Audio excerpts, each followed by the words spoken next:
यार मैंने एक सेल्स इंजीनियरिंग का वीडियो बनाया था, उस पे एक भाई ने कमेंट लिखा हुआ था कि can you share your experience on improving communication skills, क्योंकि खासकर सेल्स इंजीनियरिंग के अंदर आप पूरे दिन कस्टमर से या प्रोस्पेक्टिव कस्टमर से बात करते हो और अमेरिका में जॉब करते हो तो ऑफ कोर्स वो इंग्लिश में ही बात करते हो। तो और मैं रेवाड़ी हरियाणा का जो छोटा सा शहर है वहाँ से बिलोंग करता हूँ। तो हरियाणवी लोगों का और इंग्लिश का हमारा 36 का आंकड़ा होता है, या तो हम इंग्लिश बोलते नहीं है और बोलते तो ऐसा लगता है कि भाई बंदा लठ लेके खड़ा है। तो मेरा भी वही हाल था यार, आई वाज नॉट डिफरेंट। लेकिन अभी मैं ये नहीं कहूँगा कि मेरी कोई बहुत अच्छी इंग्लिश है, लेकिन हाँ मेरे डे टू डे इंटरेक्शंस में जब मैं कस्टमर से या प्रोस्पेक्टिव कस्टमर से बात करता हूँ अमेरिका में यहाँ पे, तो I can understand what they say and I can convey my message seamlessly. और that I think should be good enough. किसी भाषा का काम यही होता है कि आप अपनी बात दूसरे तक पहुंचा सको और दूसरे की बात को समझ सको थॉटफुली, तो वो इनफ रहता है। तो अभी वो इंग्लिश मेरी ठीक है, मतलब बहुत अच्छी नहीं है, बहुत ख़राब नहीं है, बट आई कैन हो रहा है मेरा काम, ठीक है। तो मुझे लगा कि यार मैं कुछ ऐसी टिप्स इसमें शेयर करूं जिससे कि हो सकता है कि थोड़ी बहुत आपको हेल्प मिल पाए। मैं कोई इंग्लिश का सिखाने वाला या वो दूर दूर तक मेरा वो लेवल है नहीं, बट अपना एक्सपीरियंस मैं ज़रूर शेयर करना चाहूँगा। तो मेरे को ये लगता है कि यार सबसे पहले तो मेरे को नाम याद नहीं आ रहा, परेटो प्रिंसिपल बोलते हैं उसको, क्या बोलते हैं, doesn't matter, but the crush of that is कि 80% of the results usually come with 20% of efforts, and 20% of efforts would need 80% of the work. So इसमें जो आपको मेन ये चीज़ें करनी है, फोकस जो करना है वो ये करना है। आपको लगता होगा कि यार इंग्लिश सीखने के लिए मैं बहुत सारी चीज़ें आनी चाहिए, ग्रामर आनी चाहिए, टेंसेस आनी चाहिए, that is right of course.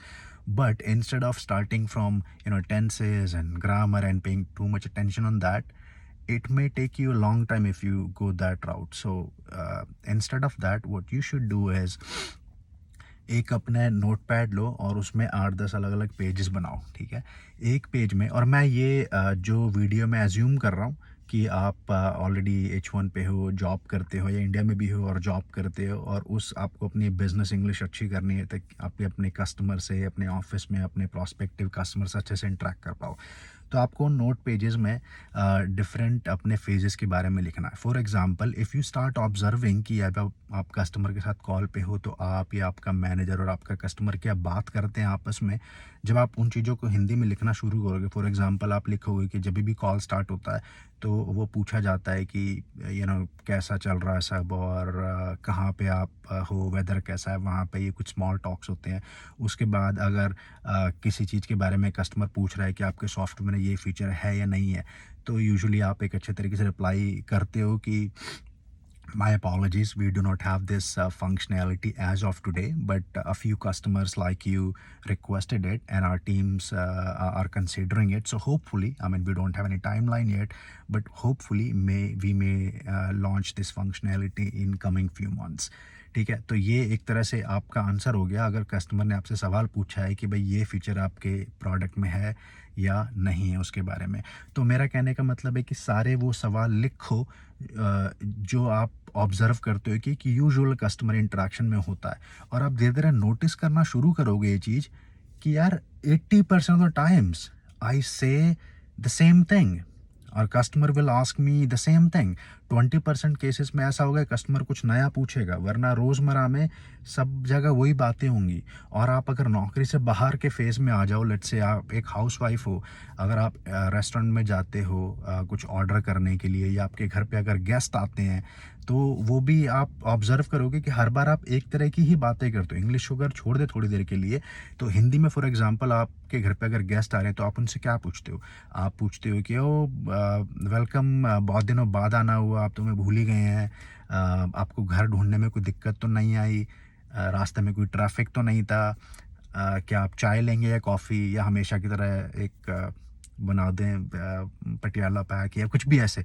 You get the idea, right? So हर बार हम ले दे के 80% एक ही तरह की चीज़ें तैयार करते हैं, ठीक है। तो वो आपको लाइफ के हर फेज़ के ऊपर लिखनी है कि जब मैं कस्टमर से इंटरेक्ट करता हूँ कुछ सामान बेचने के लिए, तो ये मेरी इंटरेक्शन यूजुअली होती है। कस्टमर पूछता है आपके प्रोडक्ट में ये है कि नहीं है, इस सिस्टम से आपका सॉफ्टवेयर इंटीग्रेट होगा नहीं होगा। जब मेरे घर पे गेस्ट आते हैं तो मैं ये 4 चीज़ें पूछता हूँ, तो वो आपको हिंदी में एक हर पेज पे ऐसे करके लिख के रखना है, ठीक है। दूसरा, चाहे पे आप गूगल से हेल्प लो, गूगल पे जाके, या आपको कोई फ्रेंड है जिसकी इंग्लिश अच्छी है, नहीं तो ऑनलाइन जाके कोई भी आपकी हेल्प कर पाएगा।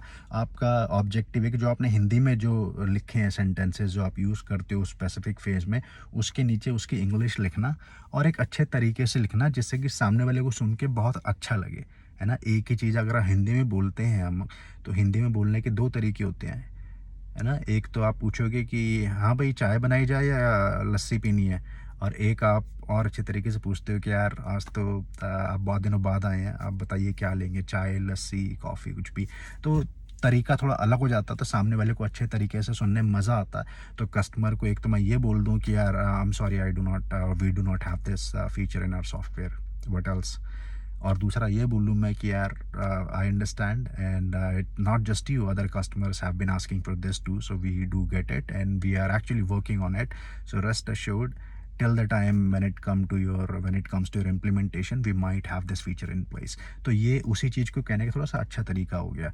तो जब आप लिखोगे उन सेंटेंसेस को इंग्लिश में, तो किसी को रिव्यू कराओ या किसी की हेल्प लो जिससे कि अच्छे तरीके से आप उसकी इंग्लिश लिख पाओ, ठीक है। ग्रामर वगैरह भूल जाते हैं अभी के लिए, आपको लगेगा मैं थोड़ा अनयूजुअल बात कर रहा हूँ, but see if it make sense to you. उसके बाद आपने इंग्लिश लिख ली, अब उसको आपको पढ़ना है, ठीक है। एक पेज आपने बनाया कस्टमर इंटरेक्शन में जो जो होता है, तो उसकी हिंदी और नीचे इंग्लिश, उसकी इंग्लिश को अच्छे से पढ़ना है, और पढ़ने के बाद उसको अपने किसी फ्रेंड से, अपनी स्पाउस से, अपने बच्चों से उसमें बात करनी है, ऐसे लेवल पे आने के लिए जब आपको उसको बोलने में नर्वसनेस ना आए, आपका सेकंड नेचर बन जाए। बेशक आप रट्टा ही मारो। जब मैं हरियाणवी था और मैं कॉल सेंटर में इंटरव्यू देने जाता था, तो लोग मेरे से पूछते थे tell me something about yourself, और मैं ऐसे बोलता था जैसे भाई ये तो मेरे अंदर भरा हुआ है और निकाल दूंगा फट से एक साथ सारा, और मेरा कहीं भी नहीं होता था। तो मैंने अपने एक फ्रेंड को बिठाया पड़ोस में, कि प्रवीण नाम था उसका। मैंने, प्रवीण यार तो मेरे को नोटिस करके मैं ऐसे क्या करता हूँ जो हाले मेरे को ये पहले राउंड में बाहर कर देते हैं। तो प्रवीण ने बात में बोला, भाई ऐसा लग रहा था कि तेरे पीछे बंदा लठ लेके खड़ा है, और बस उसने बोला कि चुप नहीं होना है, धड़ाधड़ बोलते ही जाना है। तो तू ऐसे बोल रहा था, मतलब तेरे चेहरे पे ना कोई स्माइल थी ना एक्सप्रेशन था, बस ऐसे निकाल रहा था। आई टुक दैट फीडबैक, और मैंने फिर वापस प्रैक्टिस करके रटा रटाया था tell me about your tell me something about your self का जो मैंने लिखा हुआ था वो रटा रटाया था, लेकिन मैंने प्रैक्टिस सिर्फ इसी चीज़ का किया कि मैं उसको इस तरह से बोलूं ताकि वो बिल्कुल नेचुरल लगे, ताकि मेरे फेस पे एक्सप्रेशंस रहें, ताकि जो मैं बोलूं तो मैं अब लोग कहते हैं नॉर्मली आप फिलर्स यूज़ मत करो कि आ ऊ ए but personally I feel you should use fillers because that conveys that you are thinking, you are not just पढ़ नहीं रहे हो आप कोई पेज देख के। तो इस तरह से आप ट्राई करो कि जो आपने पढ़ा है, जो आपने पेज में लिखा है, जो इंग्लिश की हिंदी, जब वो आप बोलो तो वो नेचुरल साउंड करे, ठीक है। अब जब ये चीज़ आपकी पूरी हो गई, उसके बाद अब आपकी डेली इंटरेक्शन जो 80% होती है वो तो आपने रट के और अच्छे से नेचुरली बोलना सीख लिया। अब उसके बाद, अब it is the right time to take a step back and now focus on grammar और टेंसेस और इन सब चीज़ों पे, ठीक है, जिससे कि आप और अच्छा उस चीज़ को कर पाओ। मैंने इसको रिवर्स इसलिए किया है मेरे भाई, अगर आप शुरू से डे वन से आप ग्रामर या टेंसेस इन पे फोकस करोगे ना, then it will take you a long time to be here. दूसरे केस में जो आपकी रोज़ की डेली इंट्रैक्शंस हैं, उसको आपने अगर रट्टा मार के अच्छे से नेचुरल वे में बात करना सीख लिया बोलने में, तो आपकी काफ़ी सारी चीज़ें सॉल्व हो गई। अब आप उसको और पॉलिश कर लो, अब आप ग्रामर टेंसेस वगैरह पे फोकस कर लो। I know it might sound a bit unusual because people usually say that first you should cover your base and then take it from there, but मैं आपको एक एग्जांपल देता हूँ कि लेट्स से आप अगर अमेरिकन है, ठीक है, या आप इंडियन है और आप चाइना घूमने जा रहे हैं, तो आप सबसे पहले क्या करोगे, आप स्ट्रेट अवे चाइना की ये देखोगे कि चाइना के अंदर ग्रामर क्या है, टेंसेस क्या है, या आप ये देखोगे कि भाई ये 100 ऐसे सेंटेंसेस हैं जो मेरे को चाइना में हेल्प करेंगे। फॉर एग्जांपल मेरे को बोलना होगा कि इसके अंदर ये वेजिटेरियन है या नॉन वेजिटेरियन है, ये मेरे को इस लोकेशन पर जाना है, यहाँ पे रास्ता कहाँ से लेना है, यहाँ पे टैक्सी कहाँ से मिलती है, ये कुछ चीज़ें आप लोगे और उन चीज़ों से वहाँ पे आपका काम निकल जाएगा, आप चाइना घूम के आ सकते हो फॉर एग्जांपल, राइट।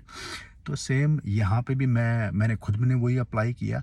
और पहले आप वो करो जो आप डेली 80% जो आपकी डेली इंटरेक्शंस को कवर करता है, जिस भी प्रोफेशन में हो, बेशक हाउसवाइफ हो। और उसके बाद जब वो कवर हो जाए, जब आप नेचुरली उस चीज़ को बोलना सीख जाएँ, उसके बाद now you can start grammar and tenses and polish yourself मोर। तो यार और सबसे बड़ी बात इसमें जो आप इम्प्लीमेंट कर सकते हो वो ये कि जितना ज़्यादा आप बात करोगे, मैं रेवाड़ी में रहता था तो मैं यही करता था, मैं सुबह वॉक करने जाता था या जिम जाता था, रास्ते में होता था, तो मैं अपने आप से बात करता था इंग्लिश में। तो आप मैं थोड़ा इंट्रोवर्ट था उस टाइम पे। तो आप यही करो कि आप अगर इंट्रोवर्ट हो तो अपने आप से भी बात कर सकते हो इंग्लिश में, ठीक है? या फिर जो भी कस्टमर सर्विस वगैरह होती है वहाँ पे फ़ोन करो और उनसे बातचीत करो ताकि थोड़ी आपकी प्रैक्टिस हो पाए। और आप ये भी कर सकते हो कि यार जैसे नॉर्मली ख़ासकर अमेरिका में तो मैंने देखा है कि यहाँ पे तो मेल्टिंग पॉट कहा जाता है अमेरिका को, because you will see people from multiple countries and cultures here. So जो अमेरिकन लोग हैं इनको भी पता है इस चीज़ का। तो इंडिया में क्या होता है कि आप अगर कहीं पे जा रहे हो, आप फॉर एग्जांपल इंडिया में आप स्टारबक्स में चले गए और वहाँ पे आप हिंदी बोल रहे हो, तो पीपल माइट थिंक कि भाई ये बंदा अच्छा नहीं है। तो इंग्लिश वहाँ पे बहुत ज़्यादा एक स्किल सेट की तरह मानी जाती है, which personally I feel very disappointed with. But America में आप अगर किसी रेस्टोरेंट में जा रहे हो, और मैं यहाँ पे यही करता, जब मैं यहाँ पे नया नया आया था तो मेरे को इंग्लिश बोलनी आती थी, because I use to work in call centres and I use to interact with Americans every single day, every single night. तो मेरे को इंग्लिश आती थी बोलनी वगैरह, लेकिन जब मैं यहाँ पे आया था तो मेन्यू पढ़ता था रेस्टोरेंट में जाने के बाद, तो सारी चीज़ मेरे को समझ नहीं आती थी। मैंने सब चीज़ नहीं खाई थी इंडिया में। तो मेरे पास दो ऑप्शन थे, एक तो बस कुछ भी ऐसे पिक कर लो अंदाजे से, या फिर ask for help, and smart people should always ask for help, right?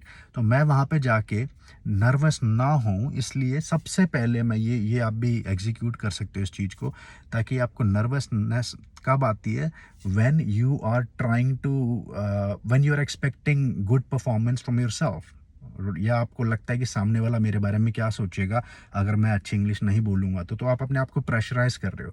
आपने अगर जाते ही सामने वाले को बोल दिया, जो मैं करता था, it work like magic for me. जब भी मैं नया नया यहाँ पे आया था, मैं रेस्टोरेंट्स में जाता था, मैं उनको पहले ही बोल देता था, I am pretty new to this country, this is my first time ordering at Chipotle, so I might need your help. You won't believe people in front of you, अभी मेरा सारा मैंने प्रेशर मेरा चला गया, nervousness, because I already told them कि मैं मेरे को नहीं आता ये चीज़, ठीक है? Now pressure is on them to help me out, to hear me out, और वो लोग हेल्प करते थे। तो जब भी आपको ऐसा लगे कि आपको नहीं कहीं पे ऐसा बोलने में हिचकिचाहट आ रही है, तो रैदर देन ये सोचने कि यार ये मैं बोलूँगा ये ठीक होगा या नहीं होगा, उनको कैसा लगेगा, you just take the pressure out of you and put it on them by saying कि यार मेरे को नहीं पता ये, माई इंग्लिश इज़, अगर आपकी इंग्लिश अच्छी नहीं है और किसी से आप इंग्लिश में बात कर रहे हो, तो प्रेशर लेने से अच्छा आप सीधा सीधा उसको ये बोल दो कि आई am sorry, my English is not that good, so I try, but अगर जहाँ पे भी मैं नहीं बोल पाऊँगा तो हम वहाँ पे हिंदी में बात करेंगे। अगर सामने वाला बंदा अच्छा होगा तो वो आपकी हेल्प करेगा ऐसे सिचुएशन में, और सामने वाला अगर आपको सिर्फ आपकी लैंग्वेज स्किल्स के बेस पे असेस कर रहा है तो फिर वो बंदा ही ख़राब है ना? तो यार ये कुछ चीज़ें थी जो मैंने फॉलो की।